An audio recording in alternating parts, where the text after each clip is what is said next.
Shalom Bapak Ibu Saudara semuanya. Luar biasa, hari ini hari yang istimewa bagi kita semua. Tidak semua orang bisa melewati sampai hari ini karena setiap manusia punya waktunya masing-masing. Segala sesuatu ada masanya, segala sesuatu ada waktunya. Dan jika hari ini kita masih diberi kesempatan oleh Tuhan untuk bisa melakukan banyak hal, melakukan apa yang Tuhan perintahkan, ini adalah satu tanda bahwa kita tinggal di dalam firman-Nya. Dan hari ini kita akan belajar firman Kristus, dan tentunya tidak hanya mendengar dan belajar, namun kita melakukannya. Kenapa Bapak Ibu Saudara? Karena ini adalah kerinduan Tuhan. Ya, sia-sia jika kita sudah banyak mendengar kebenaran firman Tuhan, tapi kita tidak pernah melakukannya. Luar biasa, mari kita akan membuka di dalam surat Ibrani, pasal yang ke-12, ayat 1 sampai dengan ayat yang ketiga. Dengan 3 ayat ini, kita akan diteguhkan, kita akan diingatkan, kita akan semakin kuat dalam menghadapi kenyataan tantangan zaman yang tidak semakin mudah. Bapak Ibu Saudaraku, sebagai pengikut Kristus, kita yakin bahwa kelak kita akan bersama-sama dengan Dia. Ini adalah harapan kita. Kita memang belum melihat, namun kita percaya. Oleh sebab itu Tuhan berkata, berbahagialah mereka yang belum melihat, namun percaya. Dan hari ini dengan iman kita, dengan iman yang Tuhan berikan dalam hidup kita, mari kita terus hadapi hari-hari ini, kenyataan hidup ini bersama dengan Tuhan. Haleluya, mari kita akan membaca. Di situ perikopnya berjudul nasihat supaya bertekun dalam iman. Dan tema kali ini akan saya beri judul tetap bertekun dalam iman. Karena kita mempunyai banyak saksi bagaikan awan yang mengelilingi kita, marilah kita menanggalkan semua beban dan dosa yang begitu merintangi kita, dan berlomba dengan tekun dalam perlombaan yang diwajibkan bagi kita. Marilah kita melakukannya dengan mata yang tertuju kepada Yesus yang memimpin kita dalam iman dan yang membawa iman kita itu kepada kesempurnaan, yang dengan mengabaikan kehinaan, tekun memikul salib ganti sukacita yang disediakan bagi Dia yang sekarang duduk di sebelah kanan tahta Allah. Ingatlah selalu akan Dia yang tekun menanggung bantahan yang sehebat itu terhadap dirinya dari pihak orang-orang berdosa, supaya jangan kamu menjadi lemah dan putus asa. Luar biasa Bapak Ibu Saudaraku, dengan tema kali ini kita mengalami apa yang namanya ujian iman. Iman menjadi sempurna ketika mengalami proses. Iman menjadi murni ketika harus dimurnikan, ya, diperhadapkan dengan hal-hal yang supranatural. Tanpa kita sadari hidup kita ini juga mengalami apa yang namanya hal-hal yang di luar akal. Karena Tuhan memberikan pengertian kepada setiap kita ketika kita dipimpin oleh Roh Allah, ketika kita dipimpin oleh Roh Kudus, hidup kita dituntun dalam jalan kebenaran. Ya, kita mengalami apa yang namanya hal-hal yang supranatural, hal-hal yang di luar akal dan pikiran kita. Kita harus menyadari hal ini, karena sebagai manusia kita memiliki pengetahuan, kita memiliki pemahaman yang bisa diterima dengan akal. Namun dalam hidup ini pun kita juga harus menyadari ada hal-hal yang di luar akal yang bisa terjadi atas kehidupan kita. Dan tentunya hal-hal yang di luar kemampuan dan kekuatan kita sebagai manusia. Oleh sebab itu, sebagai orang-orang yang percaya, yang disebut sebagai orang yang beriman, kita harus hidup dalam iman, dengan iman yang Tuhan berikan. Sehingga ketika kita menghadapi kenyataan yang tidak sanggup untuk kita hadapi, untuk kita jalani, namun dalam hati kita yakin bisa melewati, dan kita ternyata bisa melewatinya. Kita semua punya pengalaman hidup ketika menghadapi sesuatu yang mustahil, namun Tuhan izinkan untuk kita bisa melewati di luar batas kemampuan kita. Oleh sebab itu, berbicara tentang iman, iman adalah dasar dari segala sesuatu yang kita harapkan dan bukti dari segala sesuatu yang memang belum kita lihat. Oleh sebab itu, Bapak Saudaraku, sebagai orang-orang yang beriman, kita harus melatih iman kita dengan cara kita bertekun. Amin. Kita harus bertekun. Bagaimana kita bisa bertekun? Ya, ketika kita menghadapi tantangan, kita tetap percaya. Ketika kita menghadapi masalah, kita tetap percaya. Ketika kita menghadapi persoalan yang sangat berat, kita tetap percaya. Dan bukan hanya percaya, namun dengan penyerahan diri, penyerahan hidup kita kepada Tuhan. Amin Bapak Ibu Saudaraku. Sampai kita memperoleh apa yang menjadi harapan kita. Apa yang menjadi harapan kita sebagai orang percaya? Mari kita akan melihat poin yang pertama.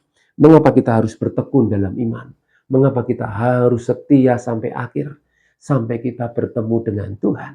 Poin yang pertama, karena kita mempunyai banyak saksi bagaikan awan yang mengelilingi kita. Poin ini yang menjadi dasar. Kenapa kita harus bertekun dalam iman? Karena kita dilihat, Bapak Ibu Saudara, kita ini dipantau. Ibarat ikan di akuarium, kita ini diamat-amati. Ibarat kita sebagai pemain sepak bola, kita terus ya dilihat dan disorot. Bagaimana kita bisa bermain cantik, bisa bermain yang bagus, ya. Dan juga sebagai manusia biasa, kita tinggal dalam kehidupan dunia ini. Kita juga disorot, kita dipantau. Figur sebagai seorang ayah, seorang istri, seorang ibu rumah tangga, seorang anak, seorang bapak, ya, sebagai orang tua, ya, bahkan sebagai saudara-saudara. Kita ini dipantau, Bapak Ibu Saudara. Kehidupan kita dilihat. Ya, ketika ada seorang yang meninggal, tentunya yang diceritakan adalah hal yang baik. Ketika ada orang yang meninggal, yang diceritakan adalah hal yang baik. Di situ kita bisa belajar bagaimana sejarah kehidupan kita bisa memberikan yang terbaik. Ya, sebagai pengikut Kristus, ya, kita tidak bisa sembunyi dari siapapun.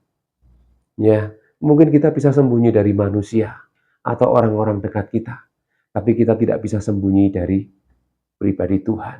Firman Tuhan berkata, segala sesuatu semuanya terbuka di mata Tuhan. Tidak ada yang tersembunyi. Bahkan dalam isi hati kita, apapun yang ada di dalam hati kita, Tuhan tahu. Oleh sebab itu, firman ini mengingatkan, kenapa kita harus selalu bertekun, hidup di dalam kebenaran, berjuang untuk hidup di dalam kebenaran, hidup sebagai penyembah-penyembah Tuhan, hidup yang menuruti firman Tuhan. Karena kita dilihat, ketika kita gagal, orang ada yang bertepuk tangan. Ketika kita gagal, ada yang mungkin belas kasihan.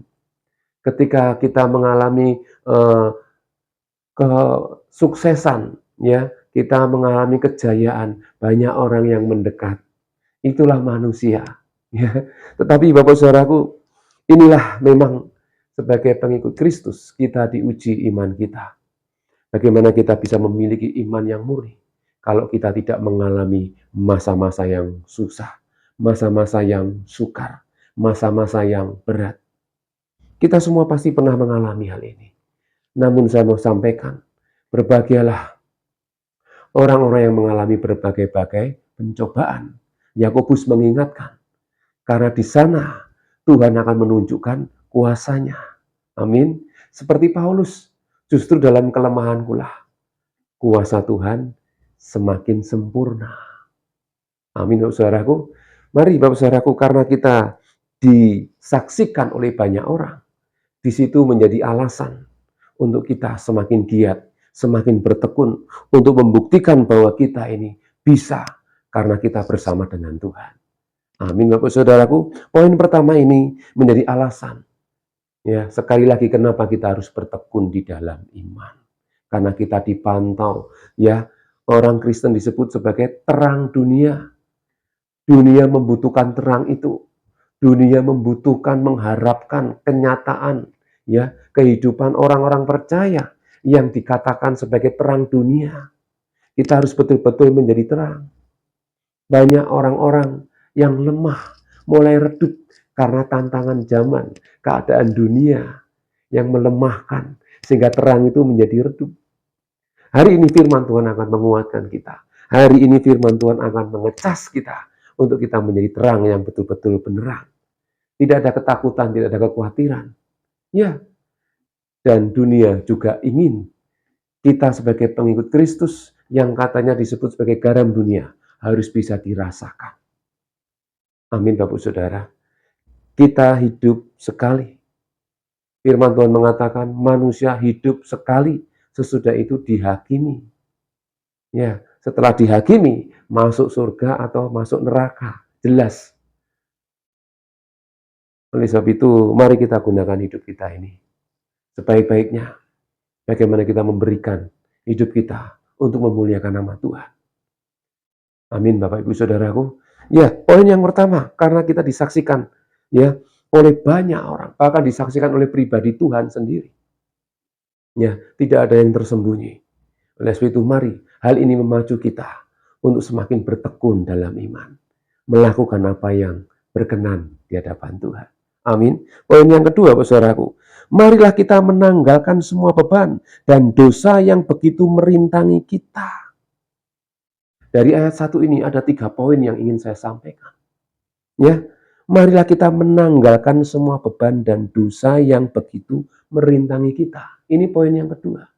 Mari kita tanggalkan segala, dikatakan, marilah kita menanggalkan segala semua beban dan dosa. Beban apa yang menghambat kita untuk kita bisa lebih sungguh-sungguh ya percaya kepada Tuhan, lebih sungguh-sungguh setia kepada Tuhan. Seringkali manusia ketika menghadapi masalah jalan buntu, mereka pasti akan datang kepada Tuhan. Justru saat itulah kesempatan kita untuk berdiam diri, untuk minta anugerah dari Tuhan.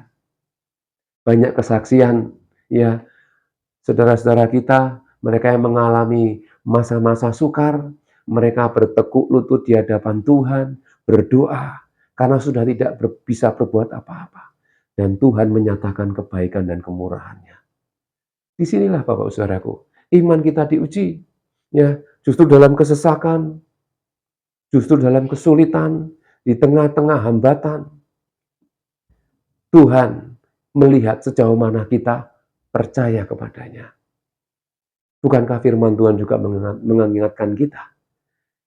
Tuhan berkata, ketika aku datang, apakah ada iman di bumi ini? Masih enggak orang-orang yang percaya kepadaku, ya mereka tetap setia, bertekun, tidak hanya meminta berkatnya dan pertolongan, tapi percaya. Apakah kita ini masih percaya kepada Tuhan? Ketika tantangan, persoalan menghimpit kita. Bapak-Ibu Saudaraku, persoalan yang kita hadapi, setiap kita memang berbeda. Dan kalau diukur takarannya mungkin bisa berbeda. Dan setiap orang bisa berkata, aku paling berat. Namun, sekali lagi firman Tuhan mengingatkan, percayalah kepada Dia. Pencobaan-pencobaan yang kamu alami adalah pencobaan biasa, yang tidak melebihi kekuatan manusia. Dan jika kamu dicobai, dan jika kamu mengalami persoalan, Tuhan memberikan jalan keluar. Ini menjadi ayat penguat kita sebagai pengikut Kristus. Tidak ada yang mustahil. Amin Bapak Saudaraku. Ya, ini perkara-perkara yang sederhana. Ya, marilah kita menanggalkan semua beban. Dalam hidup ini kita semua memiliki beban. Mari kita tanggalkan beban-beban yang menghambat kita untuk kita bisa tetap setia dan bertekun dalam iman. Ya, cinta kita akan dunia, cinta kita akan sesuatu yang lain daripada Tuhan. Ini juga menjadikan beban. Kita lebih mengasihi dunia atau mengasihi yang lain. Ya, bahkan dikatakan, ya marilah kita menanggalkan dosa yang begitu merintangi kita. Ada hal yang tersembunyi, dosa-dosa yang tersembunyi. Ada rasa benci, iri hati, sakit hati, ya dendam. Ini juga menjadikan penghalang kita untuk kita menerima anugerah Tuhan, untuk menerima pertolongan Tuhan. Karena firman Tuhan mengingatkan, ampunilah saudaramu jika mereka bersalah kepadamu. Apalagi keluargamu. Jika mereka bersalah kepadamu, ampunilah mereka. Maka Tuhan akan mengampuni kita. Hal-hal yang sangat sederhana, namun kadang manusia menyimpannya. Sehingga menjadi penghalang untuk kita menerima anugerah dari Tuhan. Tidak mau mengampuni. iri hati, sakit hati, dendam, dan lain sebagainya. Ini adalah dosa-dosa yang kelihatannya tidak kelihatan, namun seringkali manusia menyimpan akar-akar pahit. Bapak Ibu Saudaraku, melalui surat Ibrani kita diingatkan, marilah kita menanggalkan semua dosa, ya, beban dosa yang begitu merintangi kita. Apa yang menjadi penghambat saudara untuk bisa dekat dengan Tuhan? Tanggalkan semuanya itu. Dosa-dosa, ucapan, perkataan, pikiran, ya, niat hati yang jahat. Mari kita tanggalkan. Kita minta Tuhan, bersihkan aku. Ampunilah aku Tuhan. Kuduskanlah aku. Layakkan aku. Jadikan aku berkenan di mata-Mu Tuhan. Ampunilah. Bapak Ibu Saudaraku, ayat ini mengingatkan kita semua untuk kita terus bertekun berjuang. Saya tidak tahu persoalan pergumulan Bapak Ibu Saudara semua. Namun Tuhan lebih tahu. Firman Tuhan mengajar kita, mengingatkan kita untuk kita tetap menjadi manusia, ya, orang-orang yang dikuduskan, yang diperkenan oleh Tuhan, ya, dengan menghidupi setiap firman. Amin Bapak Ibu Saudara. Poin yang ketiga, kita akan melihat dan berlomba-lomba dengan tekun dalam perlombaan yang diwajibkan bagi kita. Apa perlombaan kita sebenarnya? Perlombaan orang-orang percaya adalah menjadi serupa seperti Yesus Kristus. 1 Yohanes 2 ayat 6 mengatakan, barang siapa yang mengaku Yesus Kristus, maka dia wajib hidup sama seperti Kristus. Barang siapa yang mengaku pribadi Yesus adalah Tuhan, maka dia wajib hidup sama seperti Kristus. Ya, kita ini adalah manusia-manusia yang telah dipilih, dipanggil oleh Tuhan, dan diberi makan benih firman. Ya, benih firman ini berbicara tentang firman Tuhan. Yesus adalah firman yang telah menjadi manusia. Ini yang menjadi dasar, ya, pemahaman kita. Jika dia pribadi Allah menjadi manusia, dia adalah firman yang menjadi daging. Ini adalah harapan, tujuan Tuhan bagi setiap kita. Supaya kita menjadi manusia-manusia Allah. Maksudnya manusia Allah, manusia-manusia yang dikuasai oleh benih ilahi, benih firman Tuhan. Bukan manusia yang menjadi Allah, namun manusia yang diciptakan menjadi ciptaan baru. Ya, bukankah firman Tuhan mengatakan, barang siapa dalam Kristus, dia adalah ciptaan baru. Yang lama telah berlalu, berarti hidup kita diperbaharui, walaupun kita masih mengenakan daging, yang seringkali menjadi penghambat untuk kita setia dan menjadi taat kepada Tuhan. Satu hal yang harus kita ingat, perlombaan kita adalah menjadi serupa dengan Kristus. Dan kita telah menerima benih ilahi, yaitu firman Tuhan, supaya firman itu menjadi daging dalam hidup kita. Sehingga firman Tuhan tadi saya katakan, tidak hanya mendengar firman, namun kita melakukan. Sehingga firman itu semakin besar. Pribadi Yesus semakin besar dalam hidup kita. Kita semakin kecil. Ini kerinduan Tuhan. Harapan Tuhan kepada setiap manusia. Sehingga Tuhan berkata, jadikanlah semua bangsa muridku. Walaupun tidak semua orang mau menerima pribadi Yesus sebagai pribadi Allah. Namun bersyukur kepada Tuhan jika hari ini kita mendengarkan firman. Jika ada Bapak Ibu Saudara yang baru mendengarkan firman Tuhan hari ini, saya mau ingatkan, ini adalah kabar sukacita. Ini adalah kabar baik bagi Bapak Ibu Saudara semua. Bahwa di dalam Yesus ada kehidupan. Di dalam Yesus ada pengharapan. Di dalam Yesus ada pertolongan. Jika dia naik ke surga, dia menyediakan tempat bagi kita. Maka kita semakin yakin bahwa dia tidak hanya memberikan contoh teladan hidup bagaimana menjadi manusia yang berkenan, namun dia juga memberikan jaminan atas hidup kita. Amin Bapak Ibu Saudara. Ini firman iman. Firman iman kebenaran. Bahwa di dalam Yesus, manusia Yesus. Kenapa dia harus mati? Yang mati adalah sekali lagi tubuhnya. Tapi dia tetap hidup sebagai pribadi Allah. Demikian juga kita kelak. Tubuh kita ini mati, binasa. Namun akan diubah oleh Tuhan menjadi tubuh kemuliaan. Ini adalah pengharapan kita semua, Bapak Ibu Saudara. Oleh sebab itu, ayat ini menjadikan alasan kenapa kita harus bertekun, karena kita memang harus berlomba sampai garis akhir, menyelesaikan sampai garis akhir dalam hidup setiap kita, dan menjadi serupa seperti Kristus. Amin. Sehingga Paulus berlomba-lomba, dia menjadi prajurit Kristus yang handal, tidak memusingkan dirinya sendiri. Dia lebih mengutamakan Tuhan. Ini satu tingkatan yang lebih lagi, Bapak Saudara ya, iman yang luar biasa.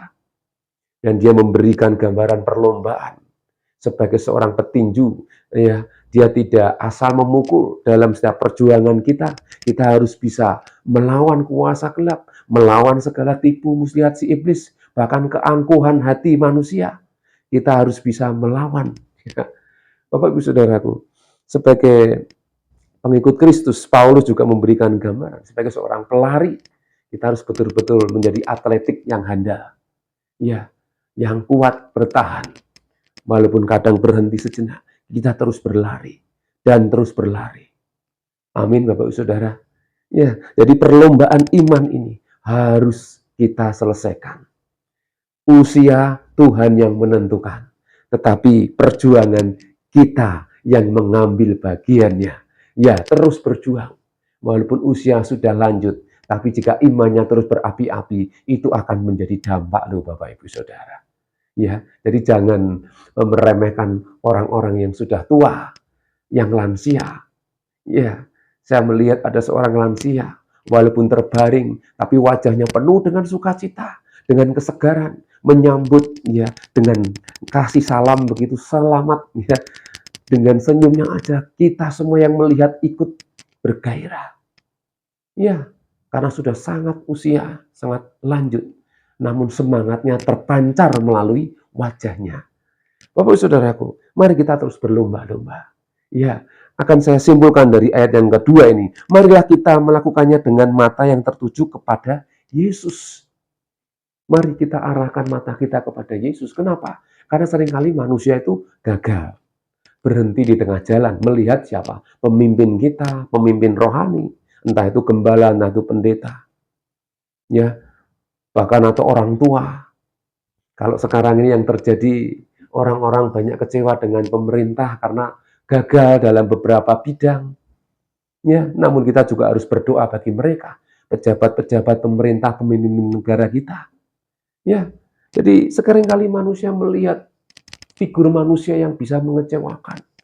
Namun ayat ini mengingatkan supaya kita, ya marilah kita melakukannya dengan mata yang tertuju kepada Yesus. Sehingga kita tidak akan pernah kecewa. Karena kita akan berjumpa dengan Yesus, maka kita terus lihat wajah Yesus. Kita bisa kecewa melihat ya orang-orang yang mengecewakan kita tentunya. Ini Bapak Saudaraku, mari kita akan sungguh-sungguh bertekun. Tidak mudah, namun kita bisa. Ketika kita mengandalkan kekuatan Tuhan. Bersama dengan Tuhan, karena ingat Bapak Saudara, kita tidak sendirian. Tuhan ada dalam hidup kita.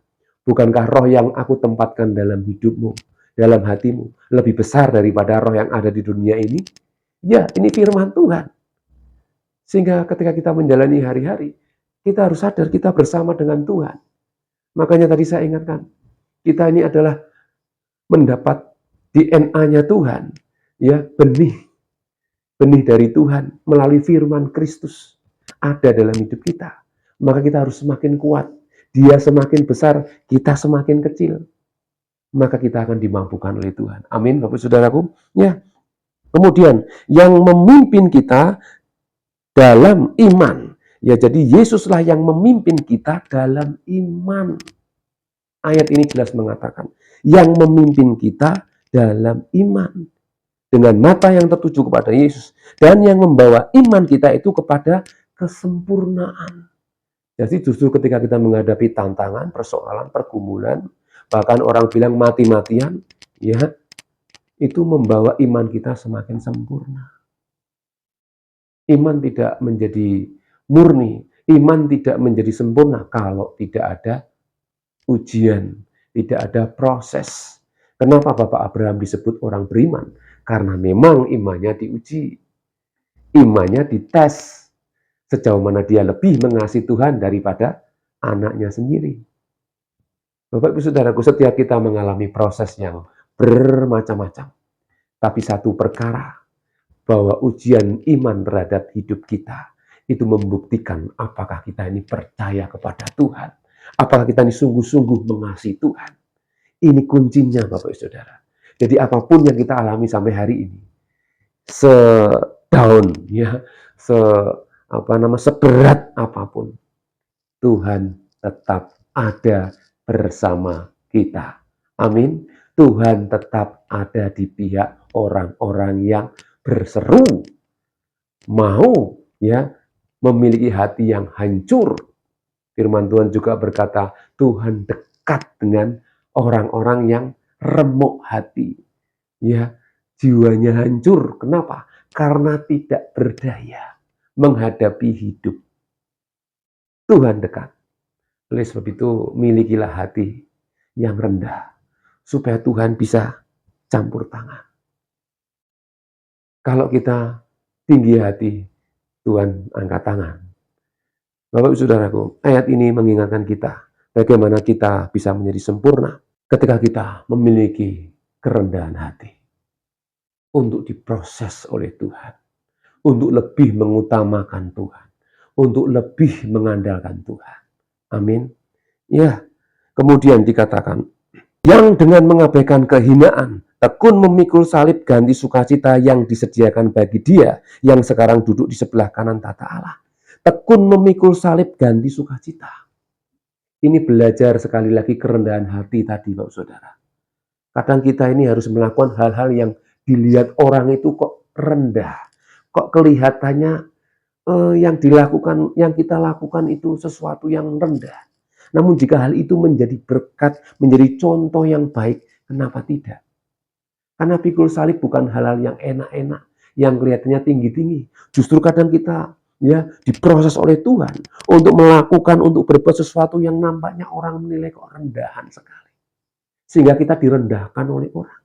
Tapi sekali lagi ada hal-hal yang memang Tuhan izinkan. Kita lakukan apa yang nampaknya rendah, yaitu pikul salib. Sangkal diri.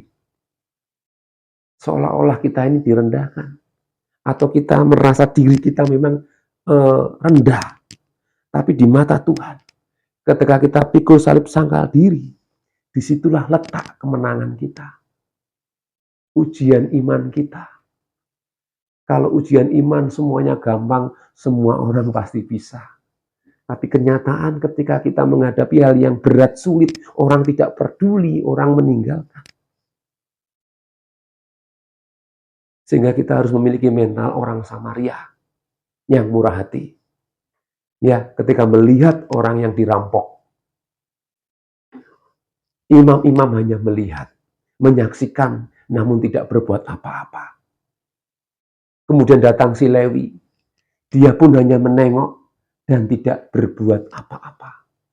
Banyak orang-orang Kristen yang hanya melihat, tapi tidak berbuat apa-apa.